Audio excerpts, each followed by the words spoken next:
So that's kind of fascinating to me that maybe he's talking about Miami. Whenever he says that, some of these teams aren't smart. It feels like it's directed at one or two teams. Give me who you think it's directed at. I mean, the Niners are the one that kind of sticks there that would probably bother him a little bit because he grew up rooting for them. They obviously were very close to winning a Super Bowl, and the quarterback there is Jimmy Garoppolo. So there's a big part of me that thinks like Brady might have been like that guy who I just beat out and had to keep beating out over and over and over again. Yeah. So Bill Belichick would eventually wind up trading him. That's the guy that you're passing up on me to keep. So I think if you're talking about like where it might have personally dug into Brady and like where the knife might have been twisted a little bit just because of his personal connection to that area. And because he was that kid, like the Dwight Clark clutch, like he was the kid, he was the 5-year-old up in the stands at Candlestick. Like there's part of me that thinks that would be the team where he would probably feel it most. And I can tell you when they went through their process, Brady reached out to them, and they have a guy on their staff by the name of Wes Welker, who I know was part of getting word up the flagpole to the people in that organization that Brady wanted to play there. And I know John Lynch and Kyle Shanahan went through a thorough process in vetting Brady, and then they went back and they looked at the tape of Garoppolo again, and they decided to stick with Garoppolo because of where they are from a roster standpoint. And I understand why they did it, but I also totally get why that might have been the one that stung Brady a little bit. All right, so Davante Adams' story, we got a Davante Adams story, and I naturally connected to Aaron Rodgers. And by the way, I forget money. Davante's fine. He's set for life. Yeah. For me, who's my quarterback is one. Money, again, I would rather have less money and have Aaron Rodgers than more money and have a quarterback I don't trust.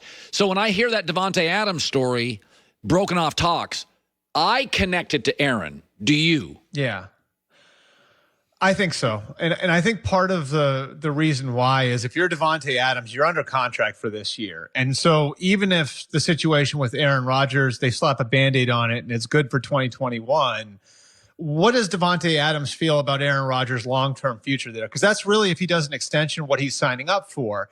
And so let's say he has some level of doubt that Aaron Rodgers is going to be there, that there's some feeling that he has that even if we can Band-Aid it this year, after this year, it's going to come up again and maybe Aaron's somewhere else in 2022. Well, if you're Davante Adams, what can kind of counteract that? The thing that can counteract that, Colin, would be money, right? Like, so if you can't guarantee me that I'm going to be playing with Aaron Rodgers in 2022, 23, 24, the one thing that you can do for me is you can overpay me. Yeah. And it's interesting then because if you look at what he might be asking for, right? DeAndre Hopkins got a contract from the Cardinals that's worth $27 million per year in new money, okay? That contract number is sitting out there. There are only 4 receivers across the NFL that are even making $20 million a year. So you can certainly see where he looks at DeAndre Hopkins and says, Hopkins was around the same age as me when he signed that deal. He is on his 3rd contract, like I'm going on to my 3rd contract. And you're not guaranteeing me that I'm going to have the right quarterback here down the line. So I'm going to ask for this. And you can certainly see where the Packers would look at that and say, that contract's an outlier. There's, 3 guys who are even within $7 million of that deal. I just think the Hopkins contract complicates things the same way. If you remember all those years ago, Calvin Johnson's contract used to complicate receiver deals. Finally, when the NFL vaccine story came out yesterday, Tom Pelissero, my initial takeaway was, if you mess with billionaires' money, your choices become my rules. And that was that's very simplistic, but that was my takeaway is like, okay, we gave you choices. You made the wrong ones. Now we got new rules. The NBA, by the way, baseball just decided we're going to start frisking players. Nobody asked for it. The players hated it. This is what leagues do. The NBA at one point created a dress code, told people what they had to wear. This is what leagues do. But that was my simplistic takeaway. Now you're messing with a rich guy's money. Your choices are our new rules. Your thoughts? Yeah, do not mess with my money is the basic message that billionaires were sending players in this situation. And I think like the right way to look at it, though, and the way the league is going to message this, I think over the next few weeks, is the pandemic's not over. COVID-19 is still out there. There are problems in certain parts of the country. So what we're going to do is we're going to leave the protocols that we had last year in place. And every player who was in the league last year knows how difficult that was to have to mask up, to have the limits in the weight room, to have to eat in your car rather than the cafeteria, to have to distance from people constantly, to not be able to leave your house at night. So those same protocols that were so hard on everybody else last year are still in place. What they'll tell you is we're not punishing anybody. We're incentivizing people to get vaccinated. So the guys who aren't vaccinated are saying, well, we're being punished here. No, you're being left in the same protocols that they had last year. And you've got great incentive to get out of that grouping and go get vaccinated.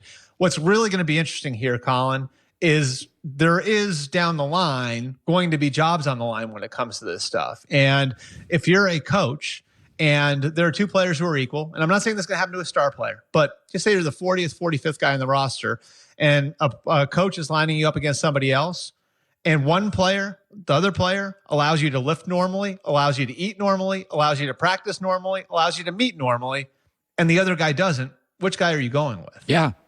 Yeah. It's that simple. And they can't say that, but that's what it is. Listen, this is what employers are doing. This is why employers go onto your Instagram and Snapchat and TikTok, and they look at your personal decisions and choices on your content, and they go, I mean, this is what companies have done my whole life. They're called resumes. We just now call it TikTok and Instagram. They're virtual, they're visual, digital resumes, and you make choices, and employers can say, I'm not interested, I am. Albert Breer, always great stuff. Good talking to you, man. All right, thanks, Colin. Boy, he's an Ohio State Buckeye. What's he think about that SEC stuff? Oh, my word. Hey, I'll just tell you right now on that, if I was the Big Ten, I'd go after Clemson. Big Ten makes a lot more money in the ACC. If I was the Big Ten today, I'd say, you already got Maryland in your footprint.